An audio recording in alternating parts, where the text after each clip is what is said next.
இல்ல ரொம்ப கொடுமைப்படுத்துறாங்க. ரொம்ப கொடுமையா இருக்கு. இது சினிமா கூட்டமே இல்ல. நாங்க இவ்வளவு நாள் வலி அனுபவிச்சிருக்கோம். இத்தனை வருஷமா வலி அனுபவிச்சதுனால அந்த வழியில நாங்கெல்லாம் திருப்பி வேற யாருமே வர வேணாம், எங்க அண்ணன் எங்களுக்கு நல்ல செய்வார் நம்பி நாங்க சொல்றோம். இப்படி ஒரு மனுஷனை பழி வாங்க கூடாது. ஏன் பயப்படுறீங்க? வரட்டுமே, நீங்களே ஆளணுமா? இதென்ன அவங்க சொந்த ஊரா? இது என்னது? இந்த மாதிரி ஒரு தடையில அவருக்கு பெரிய சக்சஸ் தான் நான் சொல்லுவேன். பெரிய ஜெயிச்சிட்டாரு அவரு. 26 வரை இப்பயே ஜெயிச்சிட்டாரு. இதுலயே தெரியுது பயம். அந்த 23 கண்டிஷன்லயே தெரியுது பயம். பயம் என்ன விஜய்னா மட்டும் பயமா? அவரும் ஒரு தலைவர் தானே, அவரும் நல்லது செய்ய தானே வராரு. ஏன் அவரு வரக்கூடாதா? எவன் எதிர்த்தாலுமே சரி, என்ன தடைகள் போட்டாலும் சரி, அவர் நம்மளை பாக்குறதுக்காண்டி, நம்ம மக்களை பாக்குறதுக்காண்டி இங்க வராரு. அவ்வளவு பிரச்சனையை எதிர்த்து இங்க வராரு. அவர் தங்குறதுக்கு கூட இடம் கொடுக்கல.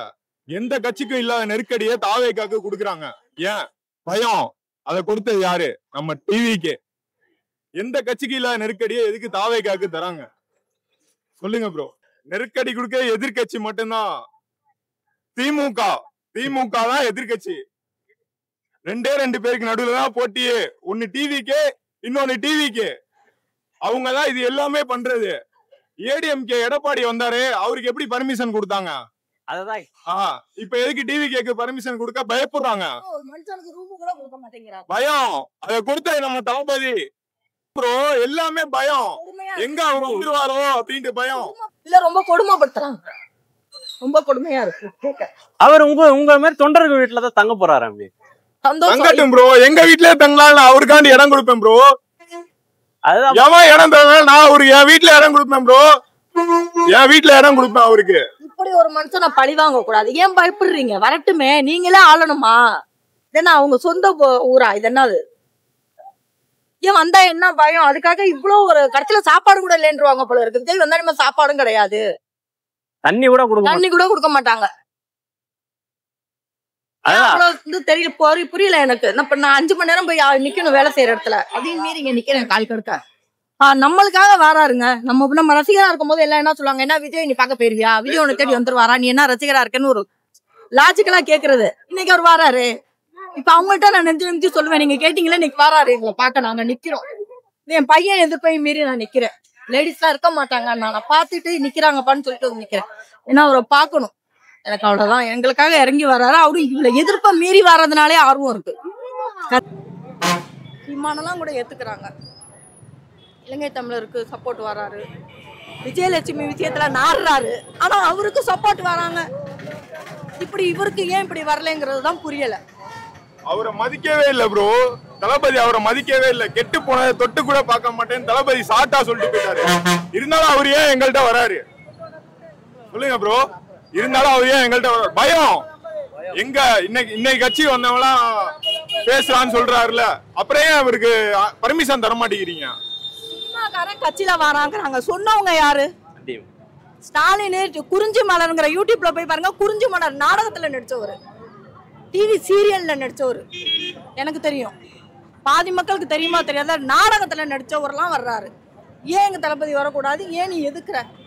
அப்ப நீங்க உங்க குடும்பம் சினிமால வரலையா? கதை எழுதலையா? பையன் நடிக்கலையா? பேரன் நடிக்கலையா?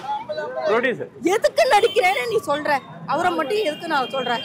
ஆனா திருச்சி அவரோட கோட்டை, அது அவருக்கு தெரியல. ஆனா இன்னைக்கு ப்ரூவ் பண்ணுவோம் திருச்சியோட அவரோட பவர் என்ன அப்படிங்கறத இன்னைக்கு நாங்க ப்ரூவ் பண்ணுவோம். 20 நிமிஷம் தான் டைமிங் கொடுத்திருக்காங்க. ஓகே, அத பத்தி என்ன நினைக்கிறீங்க ப்ரோ? அவர் 2 நிமிஷம் வந்தாலுமே எங்களுக்கு போதும் ப்ரோ.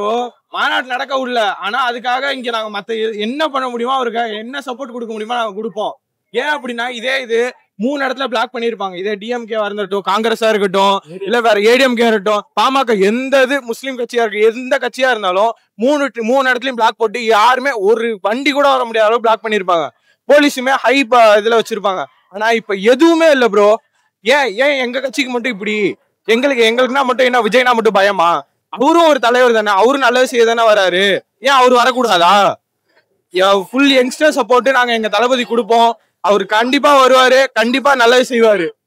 இதெல்லாம் ஒரு ஒரு ஒரு சினிமா கூட்டமோ? இது சினிமா கூட்டமே இல்ல. நாங்க இவ்வளவு நாள் வலி அனுபவிச்சிருக்கோம். இத்தனை வருஷமா வலி அனுபவிச்சதுனால அந்த வழியில நாங்கெல்லாம் திருப்பி வேற யாருமே வர வேணாம், எங்க அண்ணன் எங்களுக்கு நல்லது செய்வார் நம்பி நாங்க சொல்றோம். மத்தவங்களுக்காக நாங்க நம்பி ஏமாத்திட்டோம். மக்களை ஏமாத்திட்டாங்க. இவ்வளவு வருஷமா எங்களை ஏமாத்திட்டு இருந்திருக்காங்க. அண்ணன் வந்ததுக்கு அப்புறமேட்டு இவ்வளவு நாள் நாங்க வெயிட் பண்ணோம், எங்க அண்ணன் வருவாரு அப்படின்னு சொல்லிட்டு வந்துட்டாரு. இதுக்கு முன்னாடி சொன்னவங்க யாரும் வரல, வரேன்னு மட்டும்தான் சொல்றாங்க, இதெல்லாம் வரவே மாட்டாங்க. எங்க அண்ணன் அப்படி கிடையாது, சொன்னாரு செஞ்சாரு வருவாரு. சரி, அப்ப 2026 யார் கையில? அவர் கையில தான், அவர் மட்டும்தான். கண்டிப்பா டிவிகே தான். இந்த இடத்துல எப்பவுமே இந்த மாதிரி தான் ரஷ்ஷா தான் இருக்குமாக்கா? அப்படியெல்லாம் கிடையாது. திருச்சியில எத்தனையோ மீட்டிங் நடந்திருக்கு, இந்த அளவுக்குலாம் இல்ல. அதாவது இது வந்து இவருக்குன்னு போட்ட ஸ்கெட்ச்னு தான் நான் சொல்லுவேன்.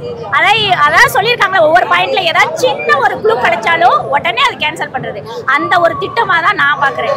இவ்வளவு கூட்டம் நிக்குது, இந்த பஸ்ஸை மாத்தி விட்டானா, ரூட்டை மாத்தி விட்டானா, சாதாரண மக்களை பொதுமக்கள் கூட்டினா கூட ரூட்டை மாத்தி விட்டுறாங்க. சாதாரண மீட்டிங் கூட இப்ப இவ்வளவு பெரிய ஒருத்தர் வராரு அப்படின்றப்ப இந்த ரூட்டை மாத்தி விடலாம், மாத்தி விடாம இது பண்றாங்க, இடைச்சல் பண்றாங்க.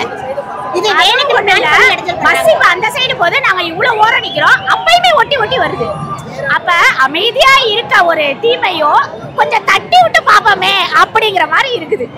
இது இப்ப பஸ் வருதுன்னு தெரியுது, அதுலயே ரூல்ஸ் போட்டிருக்கு, நம்ம தளபதியும் சொல்லிட்டாரு, அது ரூல்ஸை ஃபாலோ பண்ணணும். அவங்க என்னென்ன கட்டுப்பாடு போடுறாங்களோ எல்லாத்தையும் நம்மளும் அதுக்கு தகுந்ததான் உள்ள போறோம். உள்ள போக போக பஸ் வளைஞ்சுக்கிட்டே தான் வருது.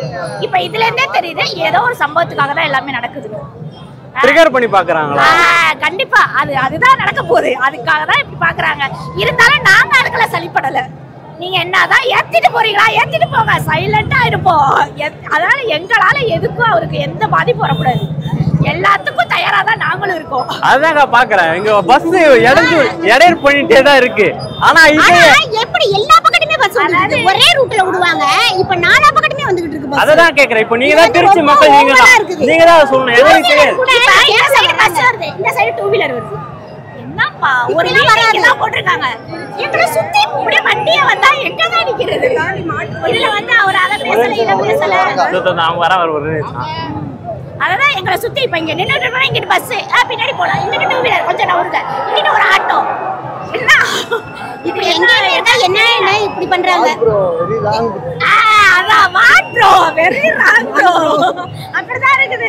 இதுக்கெல்லாம் யார் காரணம் நினைக்கிறீங்க? அதெல்லாம் சொல்ல முடியாது இப்போதைக்கு, அடுத்த வருஷம் சொல்லிக்கலாம். தெரியும் யாரெல்லாம் சொல்லிக்கலாம், வந்து மக்களுக்கு சொல்ல வேணாம், மக்களுக்கே தெரியும், மக்களுக்கு தெரியும். பதில் அப்போதைக்கு சொல்லி ரூல்ஸ் போட்டிருக்காங்கல்ல, ஒண்ணா பாயிண்ட் 1 2 இல்ல 23 ரூல்ஸ் போட்டிருக்காங்க. அப்ப தெரியும் 23 ரூல்ஸையும் நம்ம தலைவரும் ஃபாலோ பண்ண சொல்லியிருக்காரு. அதனால என்ன பண்றது, கம்பெனி ஏத்திட்டு போறீங்களா, ஏத்திட்டு போங்க, அவரு வர அமைதியா பார்ப்போம்.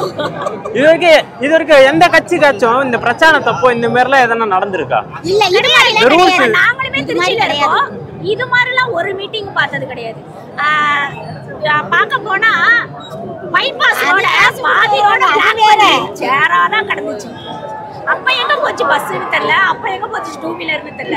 காசு கொடுத்து கூட்டிட்டு வர கும்பலுக்கே சேஃப்டியா எல்லாத்தையும் இது பண்றாங்க. நாங்களா வந்து என்ன ஒண்ணு தெரியுது, பயம். நாங்க விடியகாலமா 4:30 மணிக்கு வந்தோம்.